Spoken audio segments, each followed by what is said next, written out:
하나님의 말씀 보시겠습니다. 오늘 하나님께서 우리에게 주신 말씀은 고린도전서 1장 4절에서 17절의 말씀입니다. 고린도전서 1장 4절에서 17절의 말씀을 제가 받들어서 봉독에 올리겠습니다. 그리스도 예수 안에서 너희에게 주신 하나님의 은혜로 말미암아 내가 너희를 위하여 항상 하나님께 감사하노니 이는 너희가 그 안에서 모든 일 곧 모든 언병과 모든 지식에 풍족함으로 그리스도의 증거가 너희 중에 견고하게 되어 너희가 모든 은사에 부족함이 없이 우리 주 예수 그리스도의 나타나심을 기다림이라. 주께서 너희를 우리 주 예수 그리스도의 날에 책망할 것이 없는 자로 끝까지 견고하게 하시리라. 너희를 불러 그의 아들 예수 그리스도 우리 주와 더불어 교제하게 하시는 하나님은 미쁘시도다. 형제들아, 내가 우리 주 예수 그리스도의 이름으로 너희를 구원하노니 모두가 같은 말을 하고 너희 가운데 분쟁이 없이 같은 마음과 같은 뜻으로 온전히 합하라. 내 형제들아, 글로에의 지편으로 너희에 대한 말이 내게 들리니 곧 너희 가운데 분쟁이 있다는 것이라. 내가 이것을 말하거니와 너희가 각각 이르되 나는 바울에게, 나는 아볼로에게, 나는 게바에게, 나는 그리스도에게 속한 자라 한다는 것이니 그리스도께서 어찌 나뉘었느냐?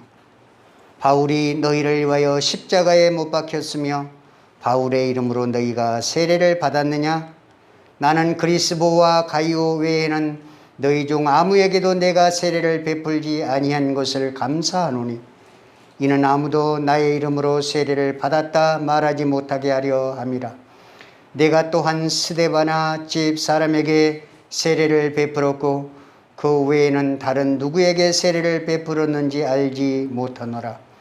그리스도께서 나를 보내심은 세례를 베풀게 하려 하심이 아니요 오직 복음을 전하게 하려 하심이로되 말의 지혜로 하지 아니함은 그리스도의 십자가가 헛되지 않게 하려 함이라. 아멘. 오늘은 하나님의 말씀 고린도전서 1장 4절에서 17절의 본문의 말씀을 가지고 다시 그 은혜를 붙잡으라는 제목의 말씀으로 함께 은혜를 나누고자 합니다. 이 땅에 발을 딛고 살아가는 사람들은 누구나가 예외 없이 문제를 안고 살아가고 있습니다. 겉보기에는 편안해 보일지 몰라도 서로가 가슴 속에 있는 이야기를 나누다 보면은 다른 사람들에게 말하지 못할 아픈 사연을 간직하고 마음속으로 눈물 짓고 가슴 아파하는 그러한 삶을 살아가고 있는 것입니다. 이렇듯 어려운 문제가 모든 사람, 이 세상을 살아가는 사람들에게 나타나는 것, 우리의 현실인 것입니다. 우리들은 문제가 없는 현실을 생각하며 살아갈 것이 아니라 이런 문제 앞에서 꼬일 대로 꼬여버린 실타래를 풀어가는 그러한 현명한 방식으로 신앙생활을 해야 될 줄로 믿습니다. 오늘 본문에서 우리는 예수님의 사도였던 바울이 직면했던 골치 아픈 문제거리를 보게 되는데요.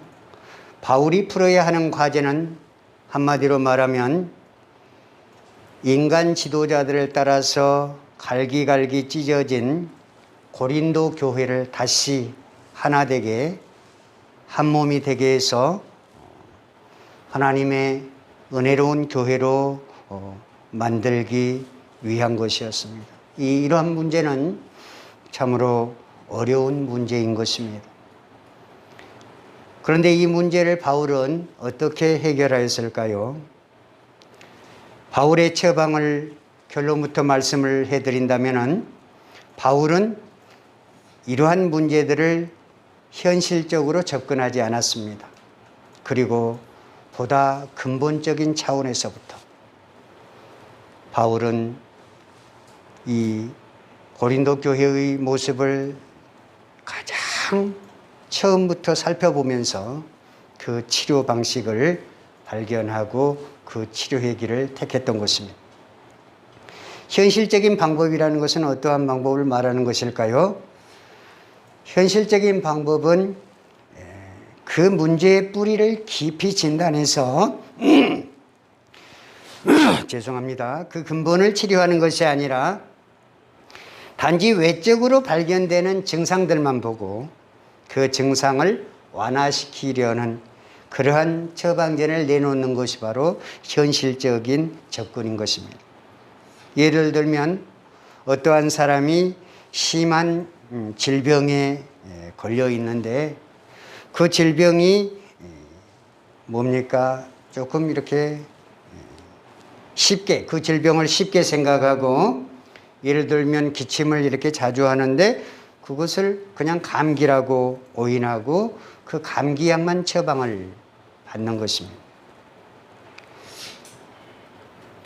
이 감기약만 처방을 받는다라는 것은 그때를 그냥 모면하려는 미봉책에 불과한 것이지요.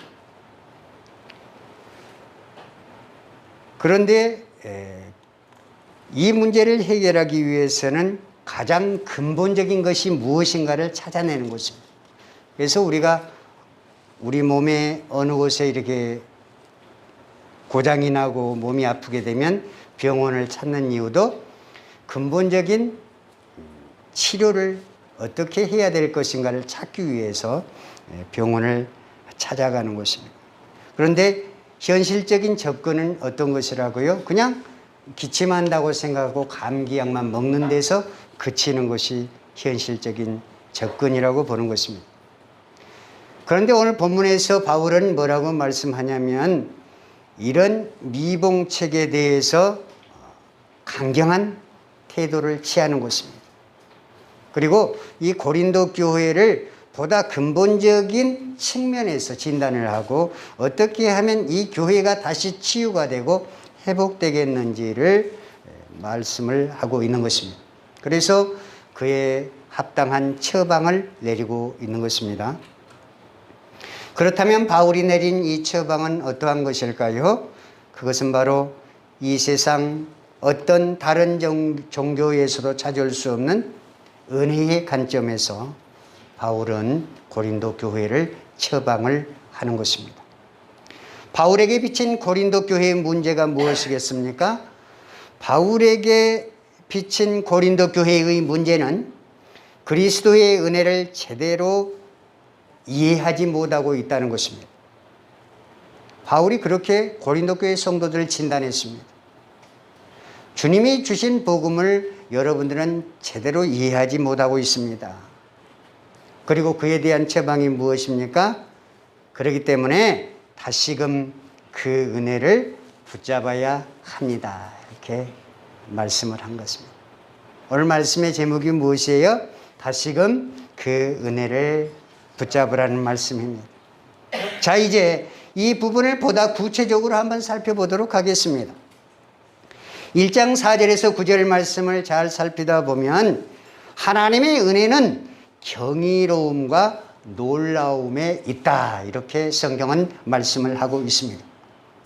먼저 우리들이 생각할 것은 바울이 제시하고 있는 이 경이로운 은혜, 다시 말하면 어메이징 그레이스, 이걸 다시 한번 생각해 보자입니다.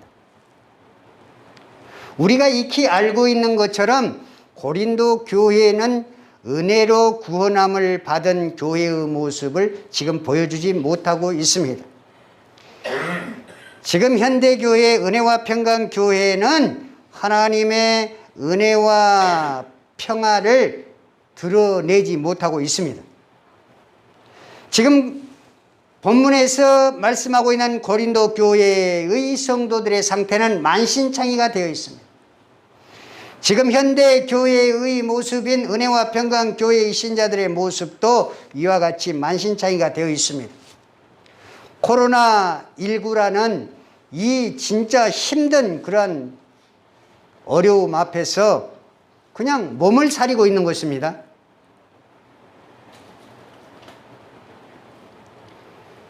고린도 연서를 살펴보면 어느 곳에서나 그들의 문제점들을 바울 사도를 통해서 조목조목 소개하고 있습니다. 그만큼 고린도 교회는 큰 교회였지만 문제점이 많은 교회였다 이 말입니다. 오늘 본문 2절을 보면 성경은 이렇게 말씀하고 있습니다.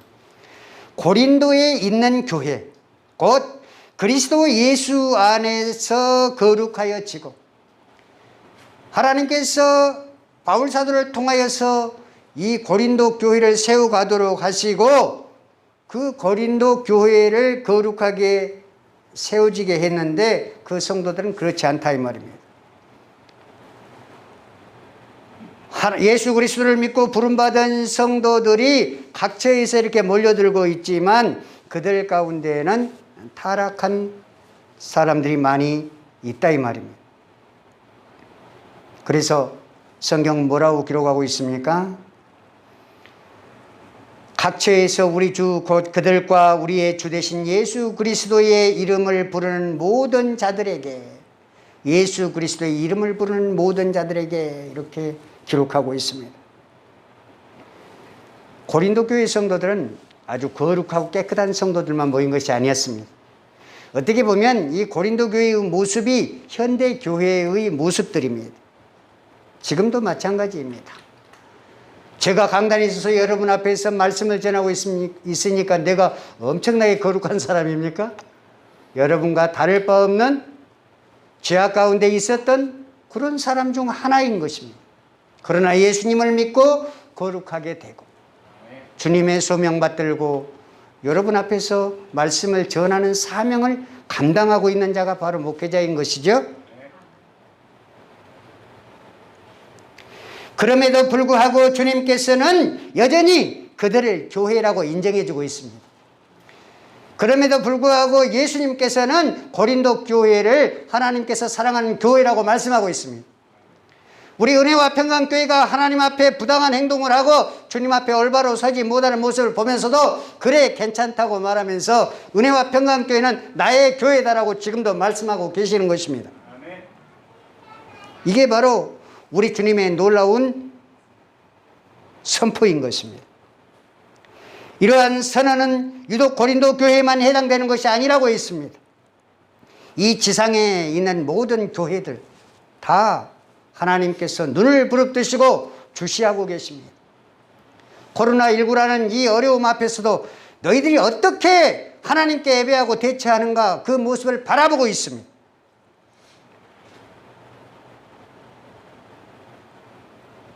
이것은 바로 하나님께서 교회에게 주시는 은혜의 선언인 것입니다.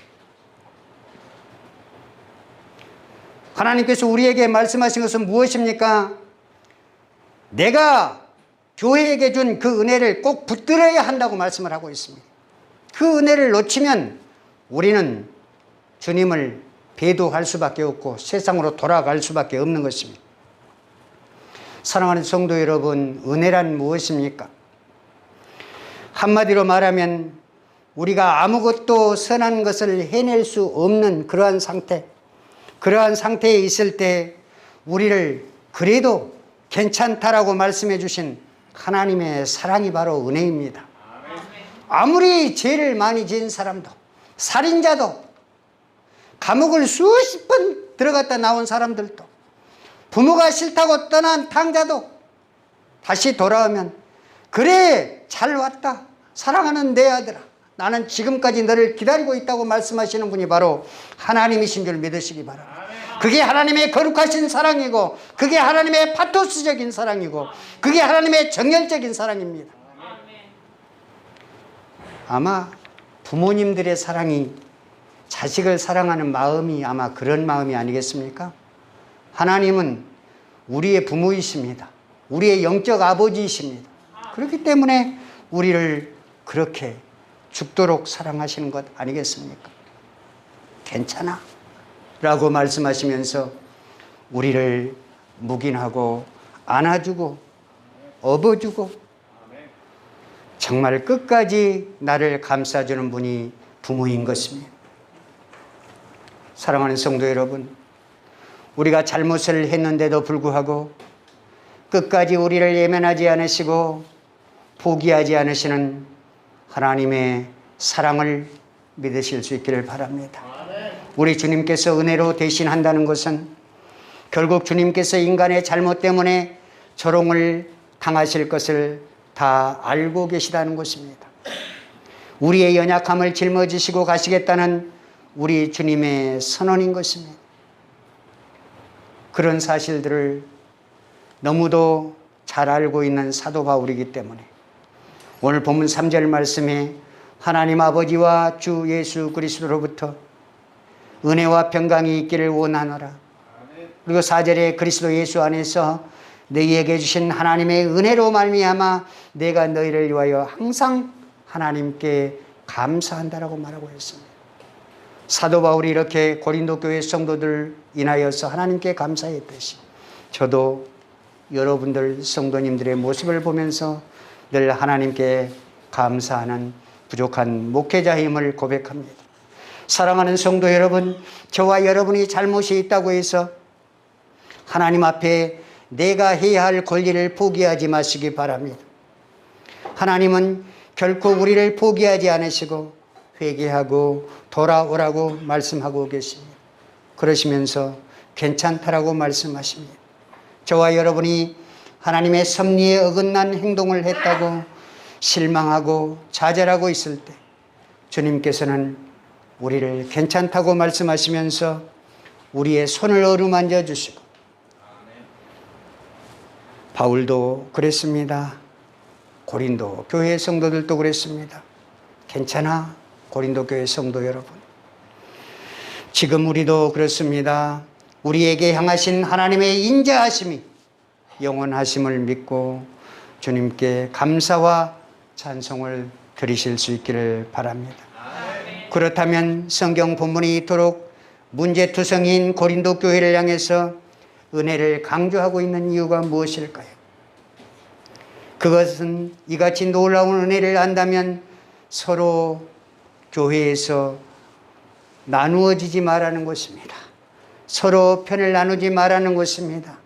우리가 하나님의 은혜로 시작한 인생이기 때문에 여전히 그의 은혜를 통해서 인정되고 있다는 것을 뼈저리게 인식하고 있다면 내가 의롭다고 말하면서 상대방을 저주하지 마시기 바랍니다. 정죄하지 마시기 바랍니다. 상대방을 하찮게 여기는 지점에 나아갈 수 있도록 하지 마시기 바랍니다. 우리는 온전하지 못합니다.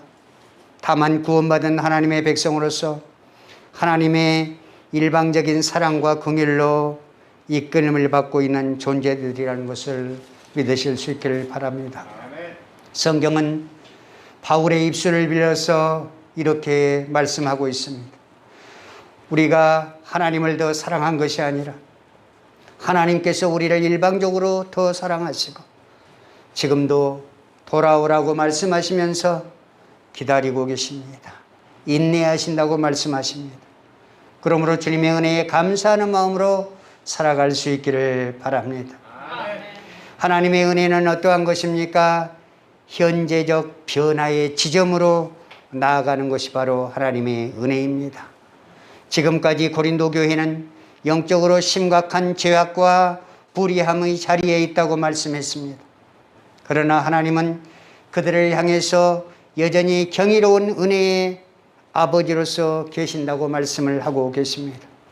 우리가 다른 사람들을 대할 때 그 누구도 함부로 대하지 말아야 하는 것입니다. 그리고 그들을 쉽게 말하지 말아야 하는 것입니다. 왜 그렇습니까? 그것은 하나님께서 다스리는 일이기 때문에 그렇습니다. 하나님께서 그들을 다스리는데 징계와 채찍, 은혜로 다스리는 것입니다. 우리는 하나님의 백성으로서 하나님의 다스림 앞에 감사할 뿐인 것입니다. 우리가 믿는 하나님을 너무나 관대하게 죄를 용서하신 하나님으로만 생각하지 마시기 바랍니다. 용서하시는 하나님이시기는 하나 성도가 아무렇게 살아도 된다는 말씀의 뜻은 아닌 것입니다.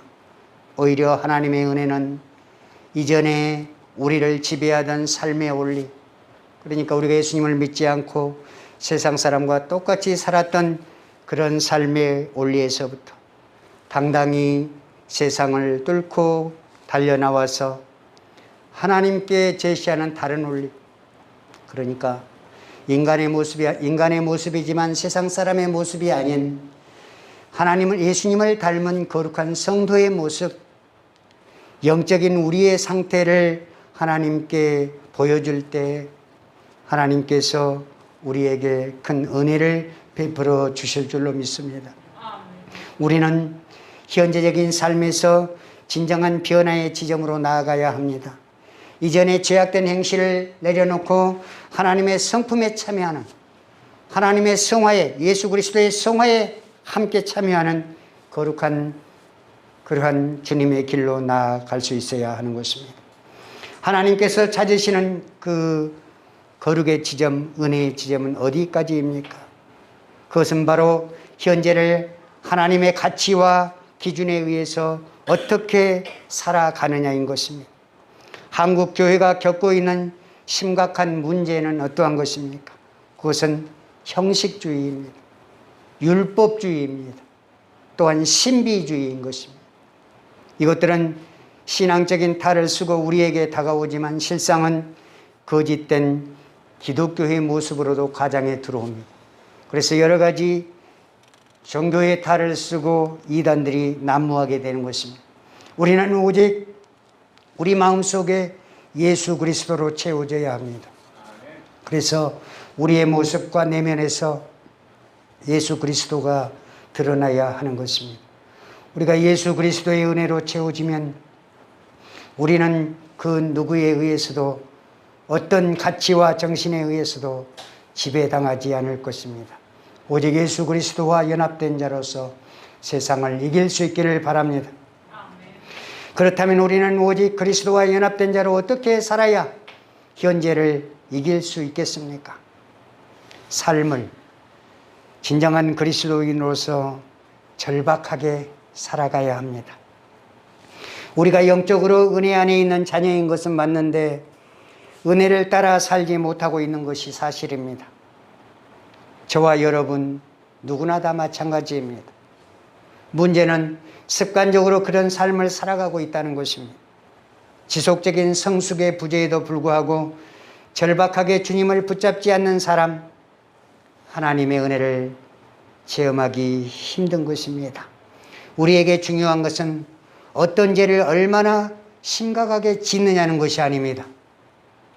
그 죄의 자리에서 절실하게 주님을 찾느냐, 그렇지 않느냐, 그것이 더 중요한 것입니다. 하나님의 은혜는 절실함에서 드러나야 하는 것입니다. 은혜를 향한 절실함이 없다면 우리는 결코 주님의 은혜를 경험할 수 없습니다. 우리가 어느 자리에 있든지 주님을 필요로 하는 사람은 바로 은혜 아래에 있는 사람인 것입니다. 그렇다면 저와 여러분은 어디에 속한 사람입니까? 우리가 어느 순간에도 주님을 필요로 하고 있다면 우리는 은혜를 요구하고 있기 때문에 여전히 주님이 인정하는 교회인 것입니다. 그러나 하나님의 은혜가 간절해지지 않으면 우리는 결단코 하나님의 자녀가 아닌 것입니다. 하나님 앞에서 간절해져야만 합니다. 그래야 하나님의 교회 후 그 은혜를 아는 사람인 것입니다. 우리들의 현재가 고린도 교회의 성도와 같습니다. 하지만 우리는 다시 변화를 받고 돌아설 수 있습니다. 죄악의 자리에서 주님의 은혜를 간절히 구할 수만 있다면 성숙한 은혜와 평강교회의 자리로, 우리 주님이 원하시는 그 자리로 돌아올 수 있는 것입니다. 사랑하는 성도 여러분, 성숙한 교회는 끝없는 세상의 영향력 가운데에서 저항의 모습으로 드러날 때도 있습니다. 기독교인은 어쩔 때는 좋은 것을 다 내려놓아야 될 때도 있습니다. 그럴 때 세상의 거친 물결을 이길 수 있는 것입니다. 한없이 우리 자신의 부족함을 보고 우리의 삶이 절박해질 때 주님은 우리로 하여금 은혜를 구하는 자리로 나오도록 인도하십니다. 우리 앞에 극적인 부귀와 영화가 사라진다 해도 가시나무를 찾아 헤매다가 그 가시나무를 발견하게 되면 그 가시에 지친 새의 몸을 던지듯 그런 가시나무 새와 같이, 전설의 가시나무 새와 같이 그 가시에 몸을 던지며 하나님을 향한 절박한 믿음을 가지시기를 바랍니다. 그리스도 예수 안에서 온전한 성도가 되실 수 있기를 바랍니다. 어떠한 환경 속에서도 하나님의 은혜를 사모하면서 그 은혜의 절박함을 회복하는 성도가 되시기를 주님의 이름으로 축원합니다.